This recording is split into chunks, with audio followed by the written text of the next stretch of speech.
दोनों क्लासों का एंजॉय किया होगा। और आज हम उसी कड़ी में आज तीसरी क्लास लेके आए हैं, जिसमें हम मुख्यतः जो कुछ पॉइंट हमारे छूट गए थे, जैसे कि स्ट्रेस साइकिल,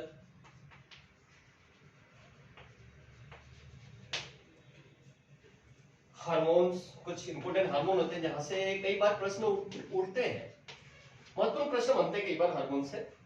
और तीसरी बात है प्लेसेंटा, फीटल मेम्ब्रेन। कई बार कुछ महत्वपूर्ण प्रश्न तीनों जगह से आते हैं, तो आज हम जो ऑब्जेक्टिव टाइप के जो एमसीक्यू बन सकते हैं तीनों से, उस पर हम चर्चा करेंगे।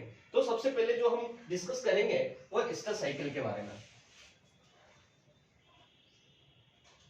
आपने जैसे कि स्ट्रेस साइकिल की बात करें तो आपने मेंस्ट्रुअल साइकिल के बारे में पढ़ा होगा, 11th-12th में पढ़ते हैं आमतौर पर, बायोलॉजी की क्लास में ये सब्जेक्ट लगता है। तो मेंस्ट्रुअल साइकिल और स्ट्रेस साइकिल में क्या डिफरेंस है बेसिक, उसकी हम चर्चा करें। तो मान लो एक जो साइकिल है,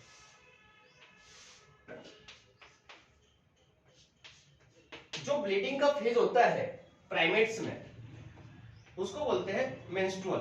क्या बोलते हैं उसको? Menstrual period. तो ये जो मेंस्ट्रुअल पीरियड है,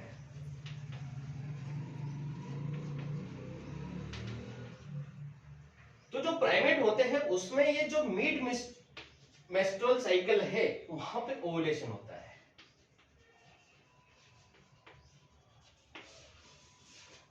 प्राइमेट्स में कहां पे ओवुलेशन होता है? मिड जो उसका साइकिल होता है, मेंस्ट्रुअल साइकिल होता है, वहां पे बीच में ओवुलेशन होता है, इधर ब्लीडिंग के, और ये जो बीच का पीरियड होता है उसको बोलते हैं मेंस्ट्रुअल साइकिल।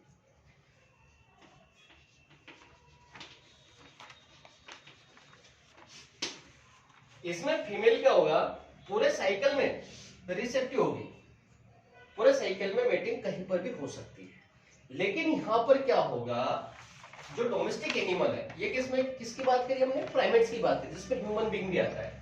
लेकिन यहां पे क्या होगा, जो साइकिल रहता है फीमेल का, इसमें ब्लीडिंग नहीं होती, इसको बोलते हैं स्ट्रेस फेज। इसको कौन से फेज बोलते हैं? स्ट्रेस फेज बोलते हैं। तो दो स्ट्रेस के बीच में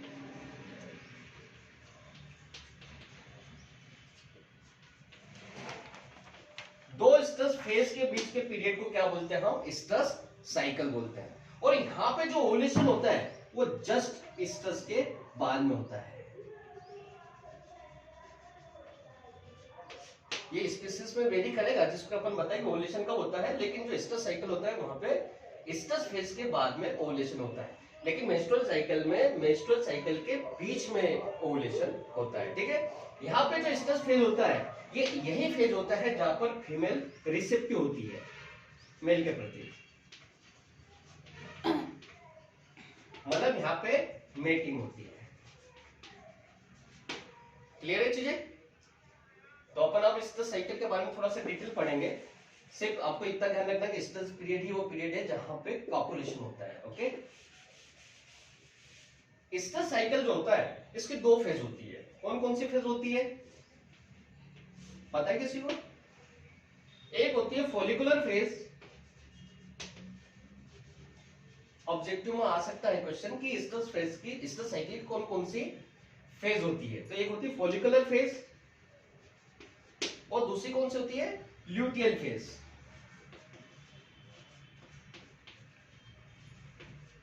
कौन कौन सी होती है? एक होती है फॉलिकुलर फेज और दूसरी होती है ल्यूटियल फेज। अब फॉलिकुलर फेज में हमको पता है कि स्ट्रेस साइकिल की 4 स्टेज होती है। तो 4 स्टेज फॉलिकुलर फेज में, फॉलिकुलर फेज से एक नाम से ही पता चल रहा है कि फॉलिकल का डेवलपमेंट होगा। ठीक है, तो इसमें पहली होती है प्रोइस्टस,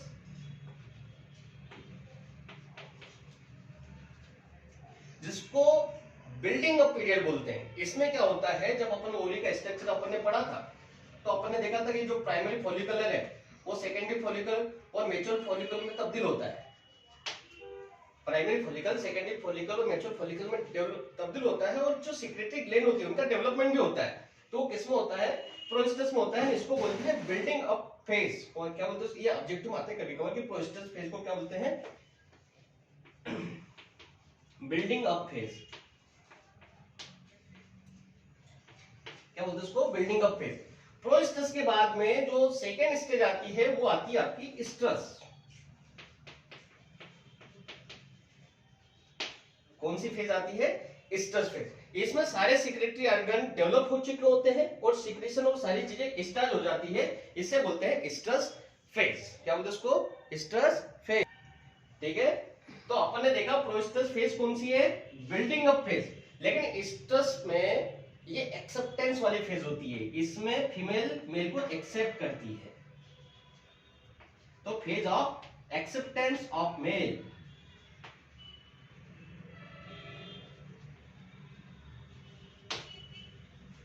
फीमेल मेल को एक्सेप्ट करेगी, वो फेज कौन सी होगी? स्ट्रेस फेज होगी।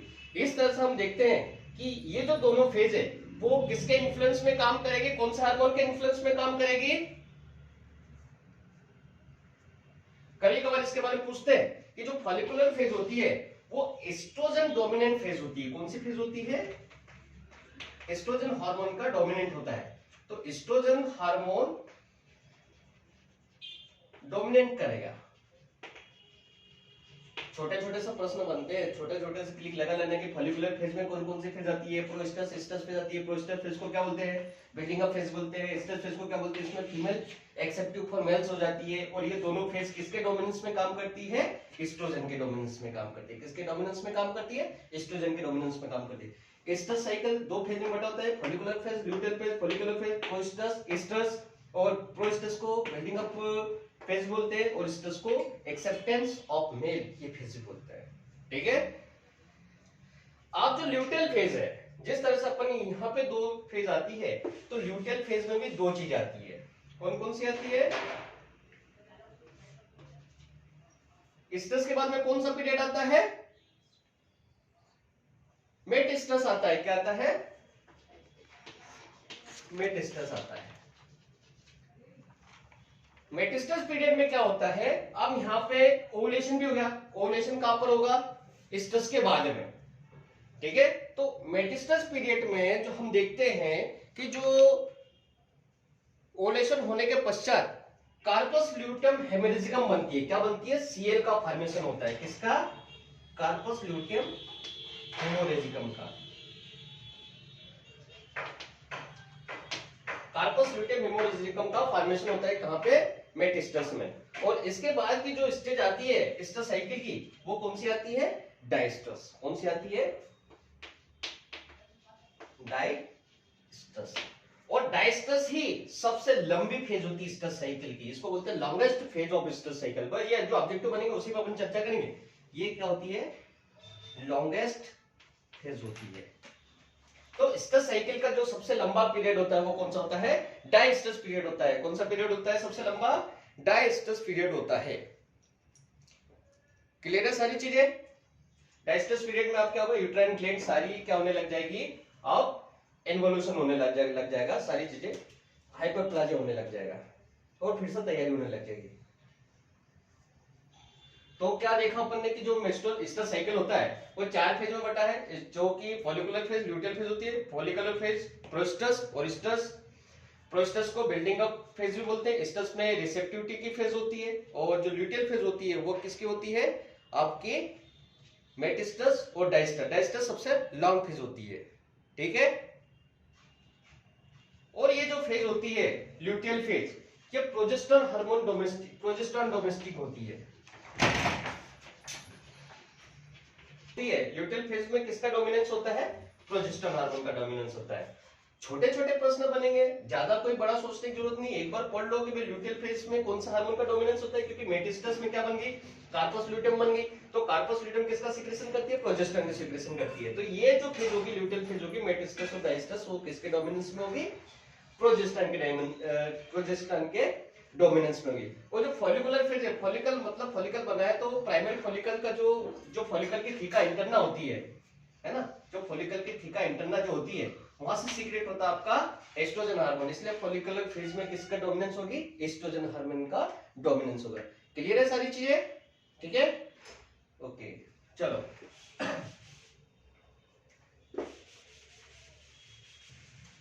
ठीक है, सारी चीज क्लियर है? अब अपन स्टेस की बात की है, तो कभी कभार कुछ क्वेश्चन आता है कि स्टेस साइकिल की लेंथ कितनी रहती है एनिमल्स में, डोमेस्टिक एनिमल में, और स्टेस ओवुलेशन कब होता है। इस पे जनरल से एक छोटी सी अपन वो बना लेते हैं कि स्टेस साइकिल की लेंथ कितनी होती है।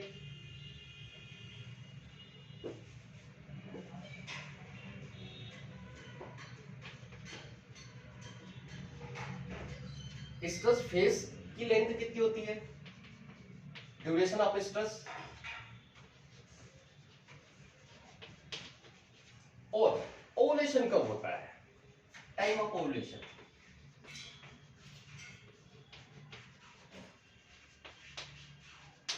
तो हम स्पीसीज वाइज यदि चर्चा करें कि कौन से स्पीसीज में क्या होता है, वैसे तो आपको सारी चीजें पता है, लेकिन एक बार अपन जनरल यहाँ पे अपन क्या कर रहे हैं, एक रिवीजन कर रहे हैं कि कौन से स्पीसीज में स्ट्रेस साइकिल का फेज का टाइम कितना होता है, स्ट्रेस का ड्यूरेशन कितना और टाइम ऑफ ओवुलेशन कितना होता है। ठीक है, तो सबसे पहले अपन यदि यू की चर्चा करें कि length of stress cycle you में कितनी होती है, यू का मतलब समझ रहे हो ना, यू मतलब सीप की फीमेल, मतलब सीप है ना, उसको बोलते हैं यू। तो इसमें जो स्ट्रेस साइकिल की लेंथ होती है वो कितनी होती है, 16 से 17 दिन होती है। कितनी होती है, 16 से 17 दिन। स्ट्रेस साइकिल की जो लेंथ होती है ये दिन में आएगी, है ना, ये बात ध्यान रखना, ये चीज डेज में काउंट होगी, दिन में काउंट होगी। तो स्ट्रेस साइकिल जो यू का होता है वो उसका जो टाइम ड्यूरेशन कितना होता है, 16 से 17 दिन का होता है। ठीक है,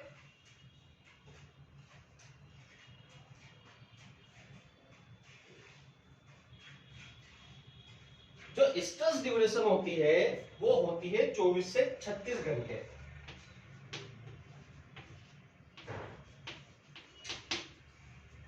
स्ट्रेस का जो फेज होता है वो कितना होता है, 24 से 36 घंटे। मतलब स्ट्रेस साइकिल की टोटल लेंथ होती है 16 से 17 दिन, और स्ट्रेस जो ड्यूरेशन होता है वो होता है 24 से 36 घंटे। ठीक है, टाइम ऑफ ओवुलेशन की बात करें तो टाइम ऑफ ओवुलेशन क्या होगा,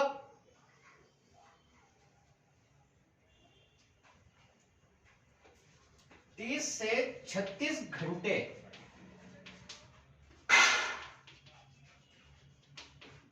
स्ट्रेस की शुरुआत से।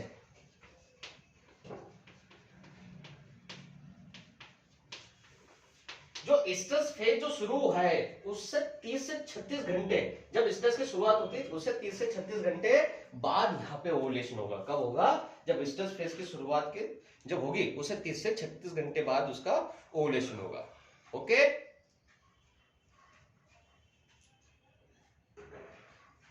अगला आता है गोट। अगला क्या है, गोट। गोट का जो स्ट्रेस साइकिल होता है कितने दिन का होता है, गोट का स्ट्रेस साइकिल 21 दिन का होता है। कितने दिन का होता है गोट का स्ट्रेस साइकिल, 21 दिन का होता है। और जो इसकी स्ट्रेस ड्यूरेशन होती है वो लगभग होती है कितने, 20 से 35 घंटे। कितनी होती है, 20 से 35 घंटे।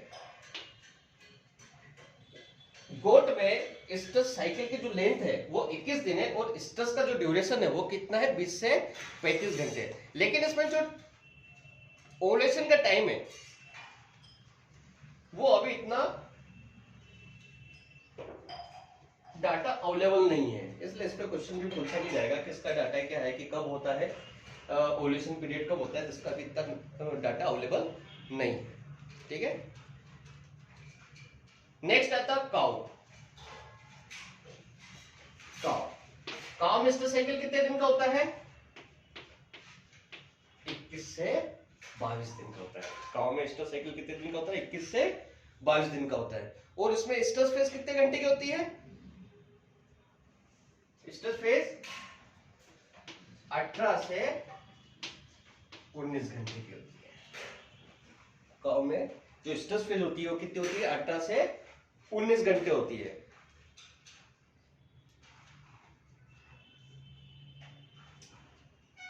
क्लियर है, लेकिन ओवुलेशन कब होता है, हीट के अंत में, मतलब स्ट्रेस 10 से 11 घंटे बाद।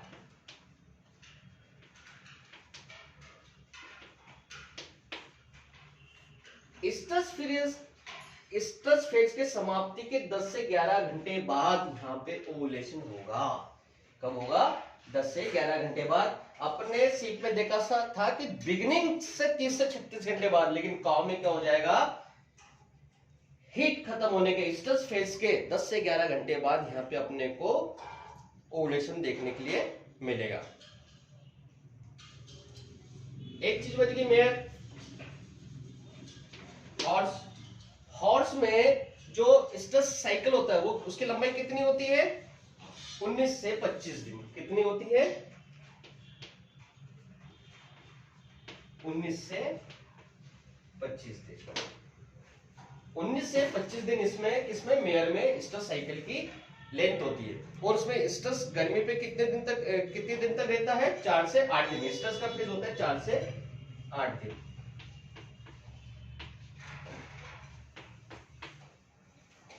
मेयर 19 से 25 दिन इसका स्ट्रेस साइकिल है, और जो स्ट्रेस ड्यूरेशन है वो 4 से 8 दिन है। कितने दिन है? 4 से 8 दिन है। और जो इसका ओवल्यूशन है 1 से 2 दिन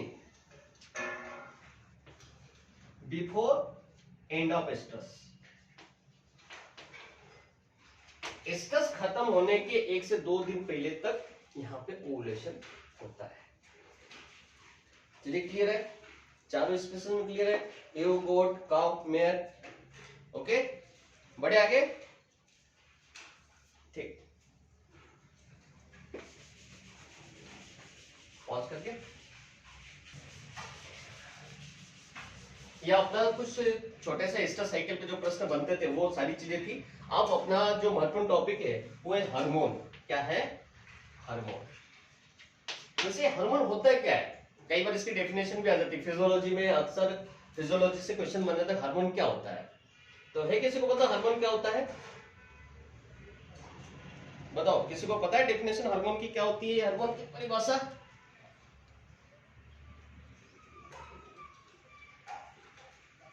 तो ये physiological organic chemical physiological organic chemical substance होते हैं जो कि डक्टलेस ग्रैंड से सीक्रेट होते हैं। कहां से होते हैं? डक्टलेस ग्रैंड से।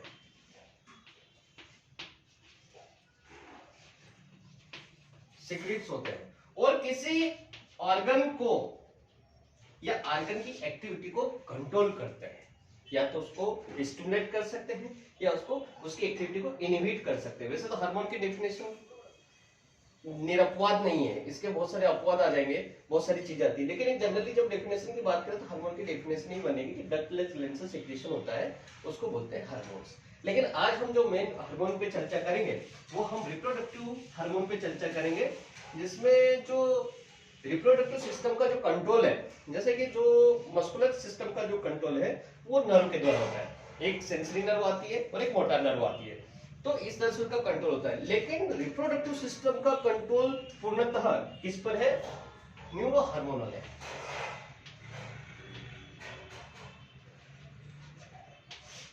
न्यूरो हार्मोनल है। कैसे? सीएनएस के द्वारा भी होता है और हार्मोन्स के द्वारा भी होता है। ये भी प्रश्न आता है कभी कभार कि जो रिप्रोडक्टिव सिस्टम है उसका कंट्रोल किस पर है? तो न्यूरो हार्मोनल है। सीएनएस और हार्मोन दोनों रेस्पॉन्सिबल है रिप्रोडक्टिव सिस्टम को कंट्रोल करने के लिए। ठीक है, हम हार्मोन पे जो मुख्य चर्चा करेंगे अपन, एक तो हार्मोन कौन सा हार्मोन है, ठीक है, उसकी उत्पत्ति कहां से होती है, ओरिजिन क्या है, ओरिजिन के साथ साथ उसका नेचर क्या है, किस सब्सटेंस का बना होता है और उसका फंक्शन क्या है, इस पर फोकस देकर हम पूरे हार्मोन पे चर्चा करेंगे। तो सबसे जो महत्वपूर्ण चीज है, सबसे पहले जो हाइपोथैलेमस के हार्मोन है, हाइपोथैलेमस के हार्मोन पे अपन चर्चा करेंगे। जनरली कभी कभार इसके फंक्शन पे क्वेश्चन आता है, तो हाइपोथैलेमस का सबसे महत्वपूर्ण जो हार्मोन है उसकी हम बात करें तो कौन सा है? GnRH. GnRH gonadotropic releasing hormone. क्या होता है? Gonadotropic releasing hormone. ये कहां से सीक्रेट होता है? ये हाइपोथैलेमस के वेंट्रोमीडियल न्यूक्लियस और अरिक्वेट न्यूक्लियस से होता है। लेकिन अपन तो इतना ध्यान रखो कि हाइपोथैलेमस होता है तो वेंट्रोमीडियल और आर्कुएट न्यूक्लियस से सीक्रेट होता है। आपसे होता है अपन तो याद रखो हाइपोथैलेमस के वेंट्रोमीडियल और आर्कुएट न्यूक्लियस से जीएनआरएच सीक्रेट होता है। वेंट्रोमीडियल और एक्यूरेट जो होता है वो हाइपोथैलेमस से सीक्रेट होता है और ये पेप्टिक नेचर का होता है ना, इसका नेचर पेप्टिक होता है। और इसका जो फंक्शन है वो क्या है, जीएनआरएच का फंक्शन क्या है, जो आपके एलएच और एफएसएच है उसके सिक्रेशन के लिए जिम्मेदार होता है, उसके सर्च के लिए एफएसएच एंड एलएच के सर्च के लिए जिम्मेदार होता है जीएनआरएच, गोनेडोट्रोपिक रिलीजिंग। तो जीएनआरएच के बारे में क्या आपने याद रखना है कि ये हाइपोथैलेमस से सीक्रेट होता है, पेप्टिक नेचर का होता है और एफएसएच और एलएच के सर्च के लिए रेस्पॉन्सिबल है। ठीक है। पीआईएच और पीआरएच, प्रोलैक्टिन इनहिबिटिंग हार्मोन और प्रोलैक्टिन रिलीजिंग हार्मोन, ये दो हार्मोन हाइपोथैलेमस से दूसरे जो हार्मोन निकलते हैं वो कौन से हैं, प्रोलैक्टिन इनहिबिटिंग हार्मोन और प्रोलैक्टिन रिलीजिंग हार्मोन। क्लियर है। ये जो दोनों हार्मोन होते हैं वो सबसे महत्वपूर्ण किस चीज के होते हैं, कहां से निकलते हैं, हाइपोथैलेमस से निकलते हैं। और ये किसके लिए जिम्मेदार होते हैं, प्रोलैक्टिन हार्मोन किसके लिए जिम्मेदार होता है बताओ। तो ये जो प्रोलैक्टिन है ये प्रोलैक्टिन हार्मोन से रिलेटेड है। तो ये क्या करता है, जो बीचेस होती है उसमें कार्पस ल्यूटियम के मेंटेनेंस के लिए जिम्मेदार है और दूसरा ये मिल्क सिक्रेशन के लिए भी जिम्मेदार है प्रोलैक्टिन हार्मोन।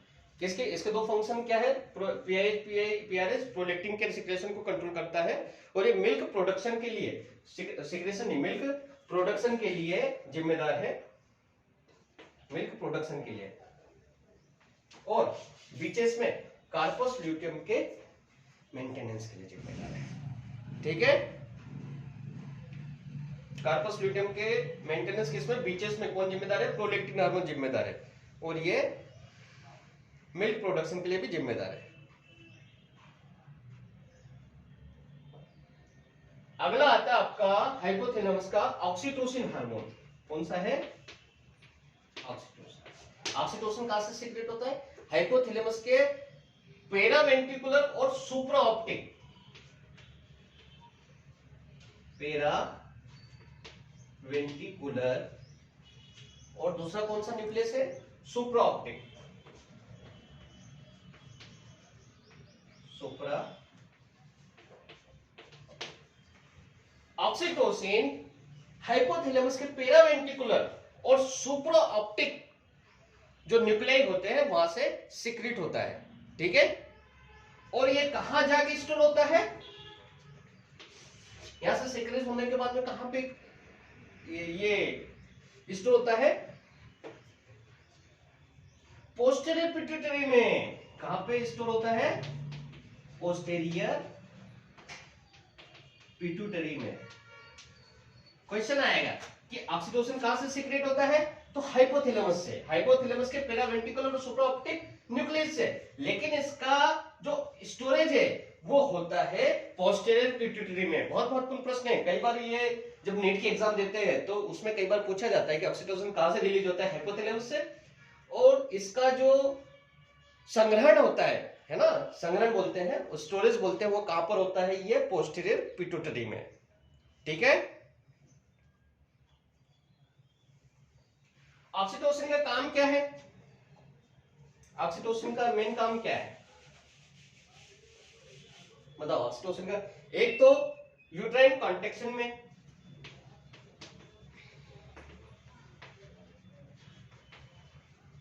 यूट्राइन कॉन्ट्रैक्शन बढ़ाता है, दूसरा मिल्क लेट डाउन में मदद करता है, मिल्क लेट डाउन में। कई बार क्वेश्चन आता है मिल्क लेट डाउन में कौन सा हार्मोन रिस्पॉन्सिबल होता है, तो मिल्क लेट डाउन में ऑक्सीटोसिन जिम्मेदार होता है। कौन सा होता है, ऑक्सीटोसिन। और स्पर्मेटोजोआ के मूवमेंट में, स्पर्मेटोजोआ की जो मूवमेंट होती है उसके लिए भी यही जिम्मेदार है। स्पर्मेटोजोआ के मूवमेंट के जिम्मेदार भी यही है। बहुत महत्वपूर्ण प्रश्न आता है मेल इलेक्ट्रॉन में कौन सा हार्मोन रेस्पॉन्सिबल है, तो आपका वो हार्मोन कौन सा है, ऑक्सीटोसिन है ना। और जो गेमेट के ट्रांसपोर्टेशन में भी ऑक्सीटोसिन की मदद करता है। ठीक है,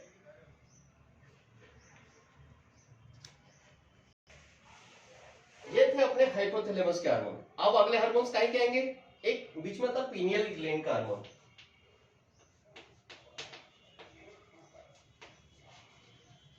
एनाटॉमी वालों ने आपको पढ़ा होगा कि पीनियल ग्लैंड कहाँ एक खांचे में पाई जाती है, उसको क्या बोलते हैं, सेला टर्सिका। क्या बोलते हैं उसको, क्या बोलते हैं, सेला टर्सिका, है ना। याद रखना इसको, पीनियल ग्लैंड किस खांचे में पाई जाती है, तो सेला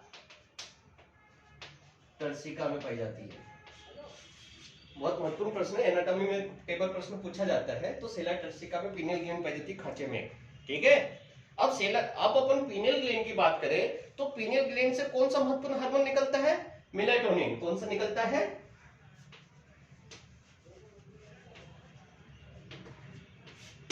मेलाटोनिन हार्मोन निकलता है। कौन सा हार्मोन निकलता है, मेलाटोनिन हार्मोन निकलता है।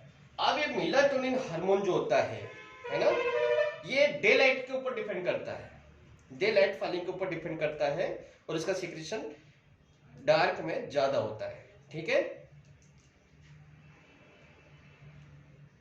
और ये जो सीजनल ब्रीडर होते हैं उस पे जीएनआरएच के सिक्रेशन को कंट्रोल करता है, सीजनल ब्रीडिंग पर।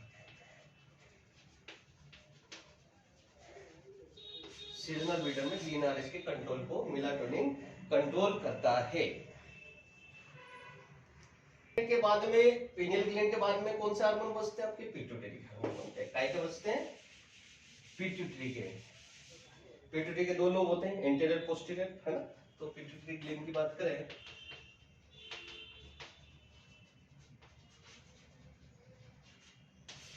दो महत्वपूर्ण हार्मोन यहां से निकलते हैं, एक एफएसएच, फॉलिकुलर स्टिमुलेटिंग हार्मोन। ये कहां से निकलता है, एंटीरियर पिट्यूटरी से निकलता है। कहां से निकलता है, ये एंटीरियर पिट्यूटरी से निकलता है, जिसको बोलते हैं फॉलिकुलर स्टिमुलेटिंग हार्मोन। और इसका जो नेचर होता है वो ग्लाइकोप्रोटीन का रहता है। काहे का रहता है, ग्लाइकोप्रोटीन नेचर। कहां से निकलता है, एंटीरियर पिट्यूटरी से।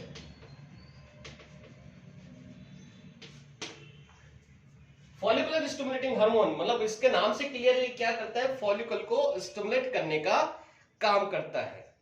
तो ये फॉलिकुलर ग्रोथ जो फीमेल में, उसमें फॉलिकुलर ग्रोथ को बढ़ाएगा, साथ साथ ये मेल में क्या करेगा, स्पर्मेटोजेनेसिस को बढ़ाएगा। तो इसके फंक्शन की बात करें तो फंक्शन, इसके कार्य क्या है, दो मेन कार्य। फीमेल में क्या करेगा, ये फॉलिकुलर की ग्रोथ को कंट्रोल करेगा, फॉलिकुलर ग्रोथ को कंट्रोल करेगा। और मेल में क्या करेगा, ये स्पर्मेटोजेनेसिस के लिए जिम्मेदार होगा। ठीक है, स्पर्मेटोजेनेसिस के लिए कौन सा हार्मोन जिम्मेदार होता है,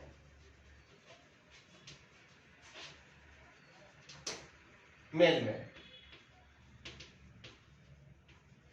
यही छोटे छोटे प्रश्न आएंगे कि एफएसएस कहां से निकलता है और एफएसएस किसके लिए जिम्मेदार होता है। तो अपने को ये चीजें याद होनी चाहिए कि follicular stimulating hormone follicular growth के लिए जिम्मेदार है, और ये स्पर्मेटोजेनेसिस को कंट्रोल करता है मेल में। ठीक है, अगला हार्मोन है आपका एलएच, जिसको बोलते हैं ल्यूटिनाइजिंग हार्मोन।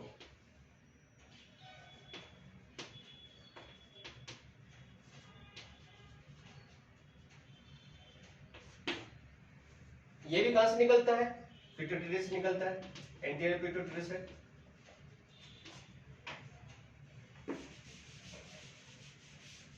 ल्यूटिनाइजिंग हार्मोन ये भी कहां से निकलता है, एंटीरियर पिट्यूटरी से निकलता है। और ल्यूटिनाइजिंग हार्मोन जैसे कि ऊपर वाला एफएसएस ग्लाइकोप्रोटीन था, इसका नेचर प्रोटीन है। ये कैसा है, प्रोटीन वाला है, ज्यादा इस पे लोड लेने की जरूरत नहीं है। आपको तो याद रखना चाहिए एलएच हार्मोन कहां से निकलता है, एंटीरियर पिट्यूटरी से निकलता है, और इसका जो फंक्शन है वो क्या है, ये ओवुलेशन के लिए जिम्मेदार है। एलएच का सर्ज जाता है तभी ओवुलेशन होता है। तो ओवुलेशन के लिए जिम्मेदार जो हार्मोन है वो कौन सा है? एलएच। यही ऑब्जेक्टिव आता है कि ओवुलेशन के लिए जिम्मेदार हार्मोन कौन सा है? एलएच हार्मोन है। कौन सा है? ल्यूटिनाइजिंग हार्मोन है।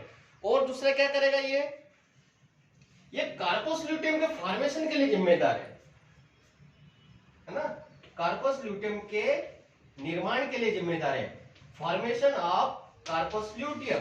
तो ovulation is major role of LH in female, और कार्पस ल्यूटियम के निर्माण में भी हमारा जो एलएच हार्मोन है वो मदद करेगा। ठीक है, लेकिन ये मेल में क्या करेगा? मेल में हमने एफएसएच देखा था, ये स्पर्मेटोजेनेसिस के लिए जिम्मेदार था। एफएसएच स्पर्मेटोजेनेसिस के लिए जिम्मेदार था, लेकिन जो एलएच है वो टेस्टोस्टेरोन के सीक्रेशन के लिए जिम्मेदार है।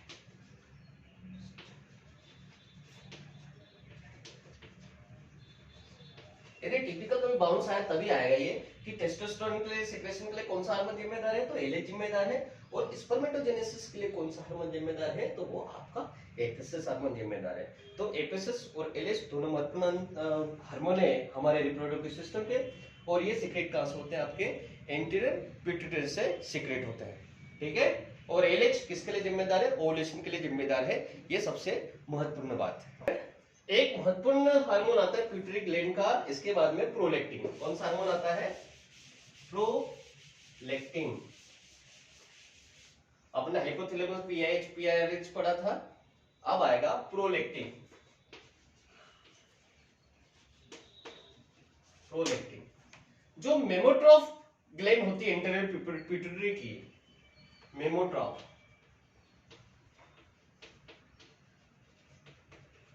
तो जो मेमोट्रॉफ सेल्स होती है वहां से प्रोलैक्टिन सेक्रेट होता है। कहां से सेक्रेट होता है? एंटीरियर पिट्यूटरी की मेमोट्रॉफ कोशिकाओं से। कहां से?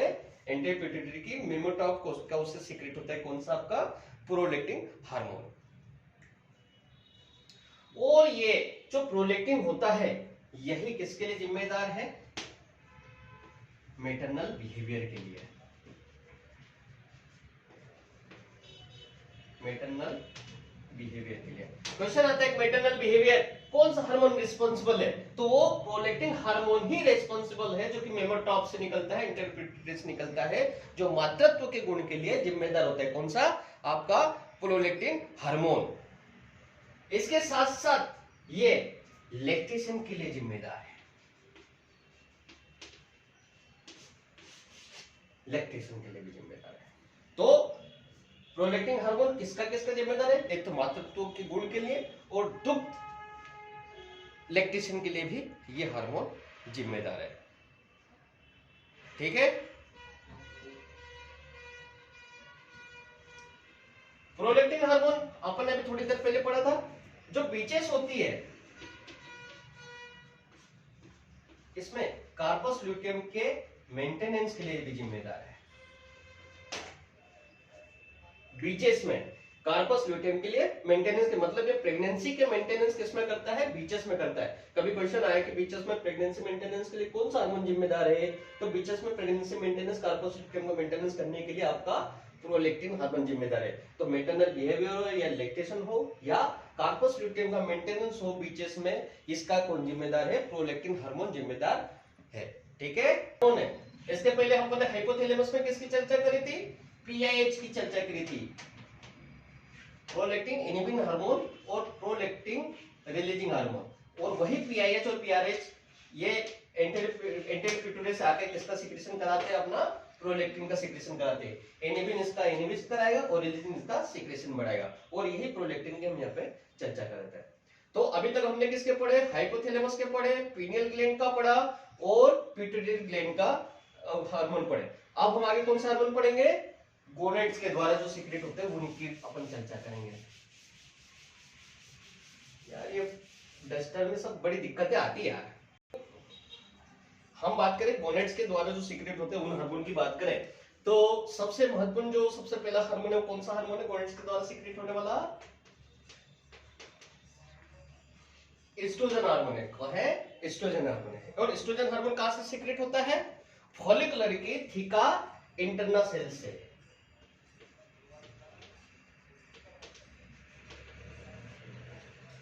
फॉलिकल की थीका इंटरना सेल से। फॉलिकल काहे के, जिस तरह से हम ओवरी की बात कर रहे हैं, ओवरी के जो फॉलिकल होते हैं उसकी थीका इंटरना सेल से ये सीक्रेट होते हैं। क्या? एस्ट्रोजन सीक्रेट होता है। और एस्ट्रोजन क्या चीज, उसका फंक्शन क्या है? फंक्शन की बात करें तो अपन ये क्या करेगा, फंक्शन में अपन का बात करते तो promote sexual behaviour.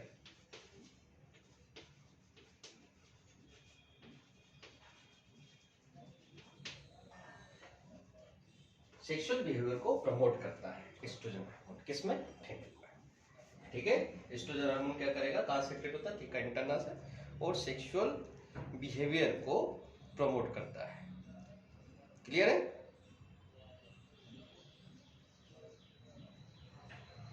Secondary sexual character के लिए भी ये जिम्मेदार है। फीमेल में सेकेंडरी सेक्सुअल कैरेक्टर जो होते हैं,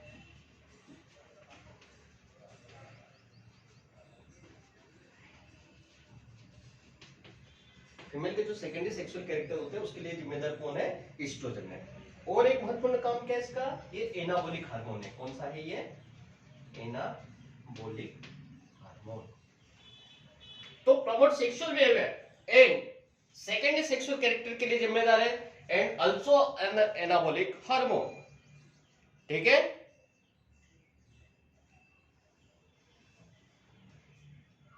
ये एक महत्वपूर्ण चीज है, ये ल्यूटियोलाइसिस हार्मोन है, ल्यूटियोलाइटिक करता है, ल्यूटियोलाइसिस।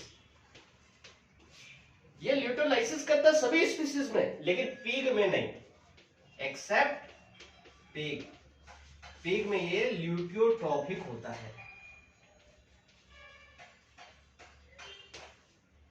छोटे से याद रखना कि ल्यूटियोलाइसिस का हार्मोन कौन सा है?